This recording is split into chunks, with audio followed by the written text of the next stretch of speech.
Et nous enchaînons à présent avec Enjeu patrimoine, avec un sujet qui va nous animer aujourd'hui. Comment naviguer dans un contexte législatif mouvant, si on peut le qualifier ainsi. Comment tenter d'anticiper, lorsque l'on est professionnel de la gestion de patrimoine, les évolutions législatives. Pour en parler, nous avons le plaisir de recevoir deux experts du sujet et surtout deux professionnels qui vivent ça au quotidien. Sophie Nouy, tout d'abord. Bonjour Sophie Nouy. Bonjour.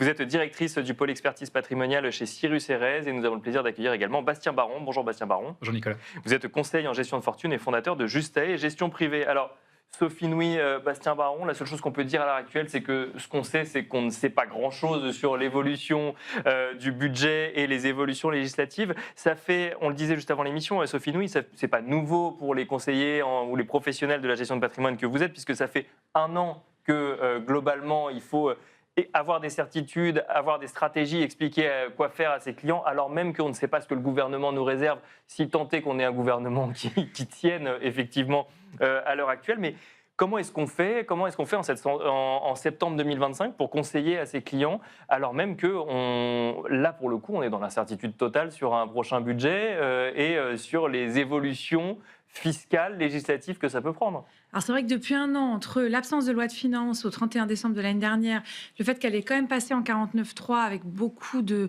flou cette année, on se dit qu'on est parti jusqu'en 2027 pour beaucoup d'incertitudes. Et face à l'incertitude, eh ben, on se donne des options. On diversifie au maximum les portefeuilles pour la partie placement financier. On se diversifie dans les classes d'actifs pour éviter que si tout d'un coup, il y a un gros sujet sur l'immobilier, qu'on soit obligé de vraiment utiliser cet immobilier et de l'acter tout de suite. Et puis, on diversifie aussi les stratégies. On se donne la possibilité de faire des choses. Et puis, pour les dispositifs de faveur qui existent encore, surtout, on ne perd pas de temps. Si on a la possibilité de faire des donations en Dutreil, on ne les fera pas en 2026, il vaut mieux les faire le plus rapidement possible pour bénéficier de l'état actuel des textes, qui est plutôt favorable avec les holdings animatrices qui emportent sur toute la holding, y compris sur la trésor du groupe. Donc il faut profiter de ce qui existe aujourd'hui. C'est le cas du Dutreil, c'est le cas aussi de faire des donations. Le Dutreil qui a été pas mal décrié quand même à un moment. Complètement décrié. Il y a même eu un projet de loi qui a tenu 6 semaines, mais comme il y a eu d'autres priorités, le projet de loi a été enlevé, alors que les amendements qui arrivaient faisaient peur à toute la profession.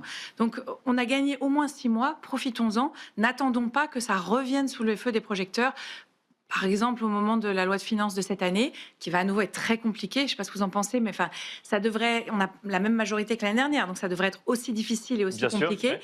On va avoir probablement à nouveau un 49.3, peut-être à nouveau un renversement de gouvernement. Est-ce qu'on aura une loi de finances au 31-12 ? C'est pas complètement certain. En tout cas, ce qui est sûr, c'est que tous les dispositifs de faveur vont être sous le feu des projecteurs, faire l'objet de beaucoup d'amendements. Il ne faudrait pas qu'on soit dans les amendements qui passent, quoi. Bastien Baron, je retiens deux choses de ce que nous dit Sophie Nouy. Donc il y a effectivement les dispositifs de faveur, mais il y a aussi ce sujet de diversifier un maximum, parce que si demain quelque chose arrive sur l'immobilier, il faut être capable de s'en séparer ou en tout cas d'arbitrer très vite. On en est là aujourd'hui, le sujet peut-être d'angoisse ou d'inquiétude des clients qui passent la porte de votre bureau, c'est en fait, est-ce que demain en fait, le patrimoine que j'ai construit selon telle ou telle stratégie peut être totalement remis en cause avec un texte qui passerait comme ça alors que ce soit en 2026, 2027 ou 2028, parce que la question se pose aussi après, quand on construit un patrimoine de long terme. Complètement. Je pense que déjà, la diversification, pour nous, elle est assez globale, on va dire, sur le plan géographique. La France, il ne faut pas oublier qu'on est assez petit, finalement, quand on parle de marché coté ou private equity, enfin actif privé également. Donc, je pense que ce n'est pas le gros sujet sur cette partie-là.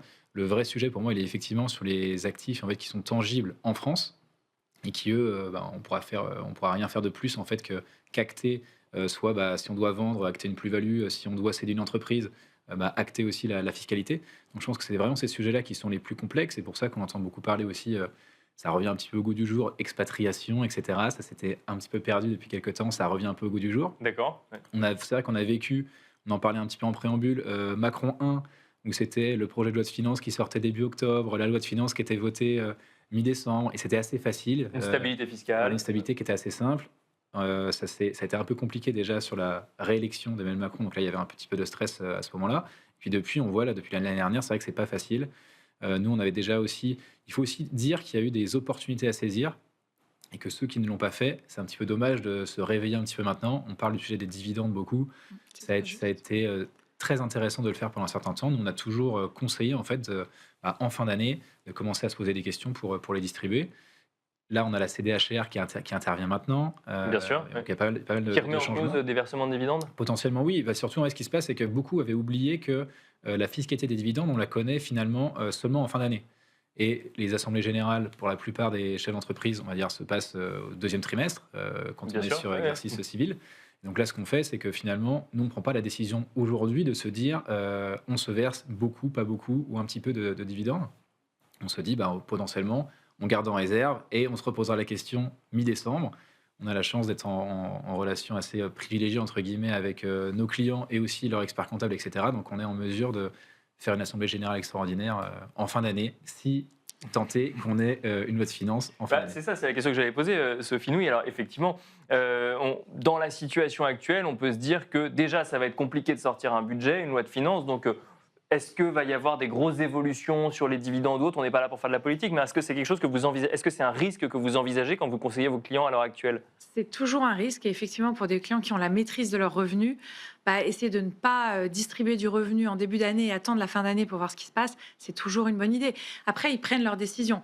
Disons qu'aujourd'hui, on a la CDHR qui vient renchérir le coût des dividendes pour les gens qui en ont beaucoup, Bien qui sûr. ont une grosse part de leur patrimoine qui est constitué de revenus à la flat tax, et donc ils risquent d'être en dessous du fameux taux de 20% quand on ne compte pas les prélèvements sociaux. À 37,20, est-ce que ça coûte encore cher de distribuer du dividende? Je ne suis pas sûre que ce soit vraiment un seuil qui va empêcher des distributions de dividendes. D'accord. Mais c'est vrai que pour des clients qui ont connu des dividendes à 30, 33 ou 34, leur dire que tout d'un coup c'est 37,20, ils ont le sentiment que ça se renchérit.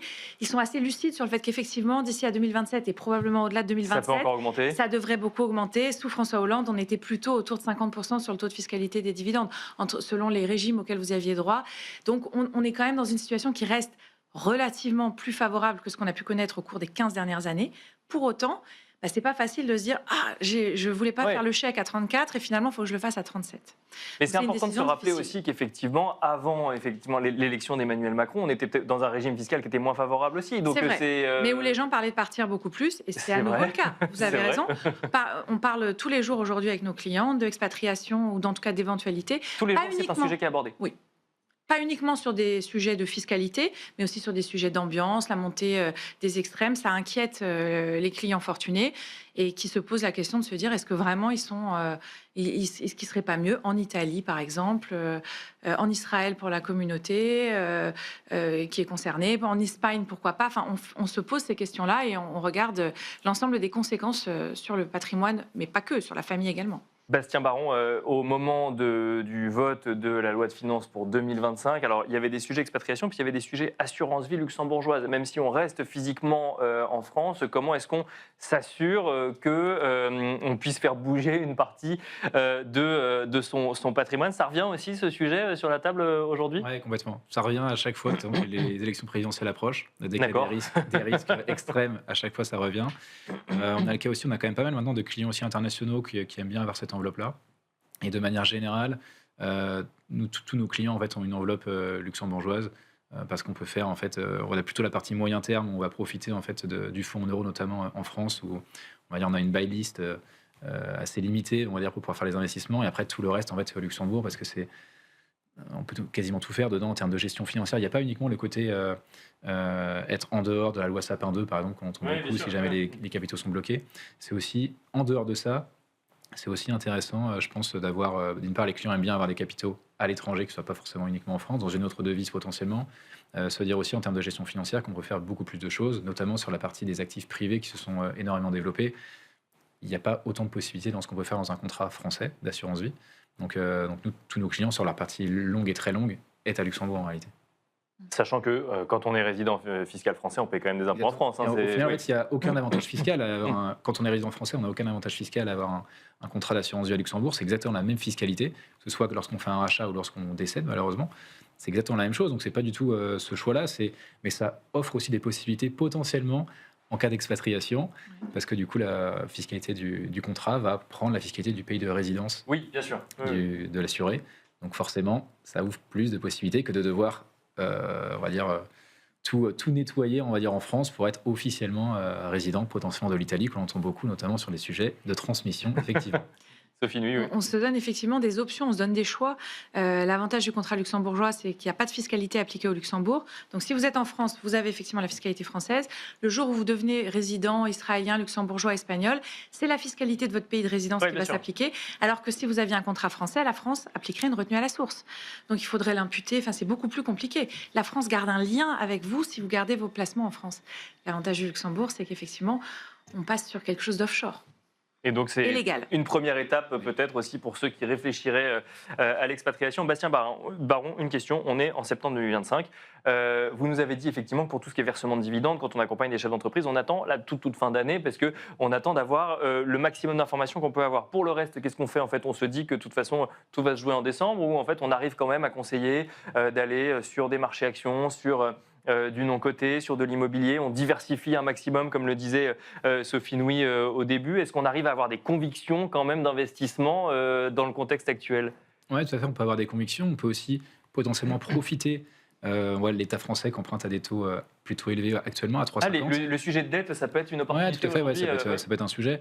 On peut estimer que dans les années à venir, enfin, le sujet de croissance, d'inflation, etc., notamment en Europe, on ne va pas sur des croissances folles par rapport aux prévisions qui sont prévues par l'Union européenne, en Union européenne, etc. Donc ça peut être des sujets en tout cas. Et on a beaucoup de positions d'attente. Donc en fait, on a plutôt mis en place des allocations stratégiques où on a une vision de ce qu'on veut faire, notamment sur la partie actifs privés, les actifs privés à déployer. Ça peut être la partie infrastructure. On a beaucoup de sujets aussi pour nos clients de souveraineté européenne. Donc on a un peu moins envie d'investir aux US notamment, alors que c'est quand même le marché un petit peu phare sur les 20-30 dernières années en termes de performance. Il y a eu sur les marchés cotés, en tout cas, il y a eu un sursaut de l'Europe sur fin d'année, début d'année. On voit que ça y est, les US sont repassés devant aujourd'hui. Donc on a plutôt des sujets sur de la dette et sur des positions d'attente. On attend de déployer les capitaux. Et on a toujours des fonds monétaires ou des fonds obligataires qui rémunèrent aux alentours de 4 à 5% avec un risque assez limité. Et finalement, rentrer aujourd'hui sur des rendements assez élevés qu'on va pouvoir conserver pendant un certain temps, c'est pas idiot en tous les cas. Sophie Nouy, dernière question rapidement. Effectivement, l'incertitude politique, on l'a évoqué en France. Il y a aussi une incertitude sur les décisions politiques qui sont prises aux États-Unis sur la croissance américaine ou sur les décisions de banque centrale. Ça joue aussi sur la stratégie qu'on peut avoir? Ça joue forcément, mais quand on diversifie correctement, alors j'adhère à tout ce qui a été dit, mais on peut aller un peu plus loin, la dette privée également. Aujourd'hui, avec le niveau des taux, les lenteurs des décisions bancaires, les entreprises qui ont besoin de se financer, elles ont besoin d'avoir une dette disponible rapidement, elles sont prêtes à payer plus cher et on arrive à démocratiser, entre guillemets, pour des clients de gestion de fortune, la possibilité de prêter de l'argent à des entreprises qui en ont besoin sur des durées courtes, avec parfois des fonds evergreen, donc qui ont une liquidité bien plus importante que certains fonds de dette privée ou de private equity qu'on a eu dans le passé. On a la possibilité de prolonger les taux qu'on observe en termes de placement grâce aux produits structurés qui figent sur une durée un petit peu plus longue avec des possibilités d'être achetés mais beaucoup plus tard et donc qui figent cette rentabilité de l'argent avec une garantie assez forte sur longtemps. Et puis pour des clients qui sont un petit peu plus pushy, commencer à réinvestir sur des marchés qui ont été un peu décotés. C'est le cas de l'immobilier par exemple. Quand on a du cash, il y a forcément des acteurs qui ont besoin de se dessaisir de l'immobilier, alors sans parler du résidentiel, mais il y a forcément des SCPI qui ont dû vendre à la casse des actifs pour rembourser, leurs porteurs de parts. Là, il y a eu des opportunités pour des gens qui avaient du cash et pour des nouvelles structures et des nouveaux véhicules d'investissement qui se sont montés. Donc, c'est aussi vecteur de beaucoup d'opportunités. Et pour des clients de gestion de fortune ou de gestion privée qui ont du cash, il y a des opportunités à saisir. Merci beaucoup Sophie Nouy, merci également Bastien Baron de nous avoir accompagnés dans Smart Patrimoine. Et quant à nous, on se retrouve tout de suite dans l'œil de l'expert.